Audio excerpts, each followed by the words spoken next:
আসসালামু আলাইকুম, Sabina cooking house and blog থেকে স্বাগতম। আশা করি আল্লাহর রহমতে সকালে ভালো আছেন। আজকে আমি গুঁড়া শিং মাছ দিয়ে টমেটোর ঝোল রান্না করব এবং মজাদার রেসিপি। আপনাদের অবশ্যই ভালো লাগবে আর খেতে তো খুব সুস্বাদু মজাদার রেসিপিটি চলেন সবাই দেখে নিই।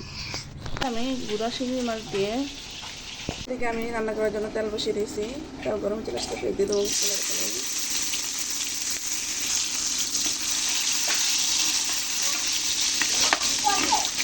তেল ডাল চলে দিয়ে দিচ্ছি হলুদ গুঁড়া, মরিচ গুঁড়া, লবণ, ধনিয়ার গুঁড়া, কাঁচামরিচ, আদা রসুন।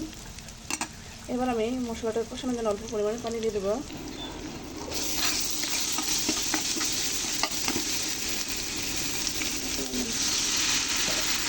পানি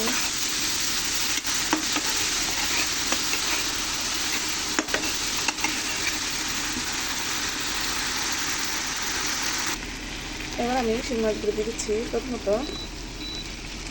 মশলাটা যেহেতু কষিয়ে চলে আসছে,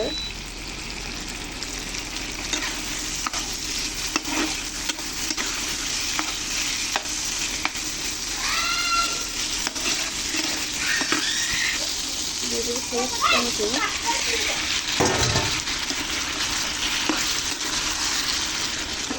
এবার আমি আরও 5 মিনিট জাল করে নেব।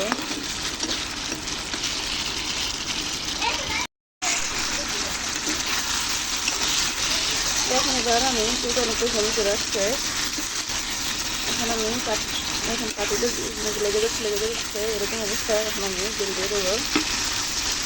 শিং মাছের ঝোল অবশ্যই একটু বেশি জল দিতে হয়, আর যদি হয় টক টমেটো দিয়ে শিং মাছের ঝোল তো খেতে তো খুবই সুস্বাদু হয়। অনেকটাই জল দিয়ে দিচ্ছি দেখেন। আর এই শিং মাছের ঝোল রান্না করার জন্য কিন্তু বেশি জল কমাতে হয় না। এভাবে আমি আরও 15 মিনিট জাল করে নেব। এবার দিয়ে দিচ্ছি ধনিয়া পাতা। দেখেন কতটা সুন্দর দেখাচ্ছে, কিন্তু টমেটোগুলো কিন্তু আস্তে আস্তে আছে, কিন্তু এই টমেটোগুলো ভালোভাবে সিদ্ধ হয়ে গেছে। এবার আমি তুলে নেব জিরা দিয়ে। সর্বশেষ আমি দিয়ে দিচ্ছি জিরার গুঁড়া। এবার আপনার বাসায় শিং মাছের ঝোল পাক করবেন, অবশ্যই রান্নাটি রেসিপিটি আপনাদের ভালো লাগবে। এবার আমি চুলাটা অফ করে নেব। আলহামদুলিল্লাহ আমার রান্না শেষ। দেখে কতটা সুন্দর উল্লগুলি দেখাচ্ছে শিং মাছের ঝোল। আর খেতে তো আলহামদুলিল্লাহ সুস্বাদু হবে ইনশাল্লাহ। যদি আমার ভিডিওগুলো ভালো থাকে অবশ্যই আমার পাশে থাকবেন।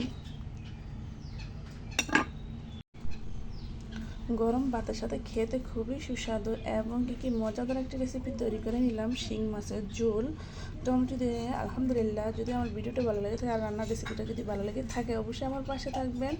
সকলের জন্য দোয়া রইল। আল্লাহ হাফেজ।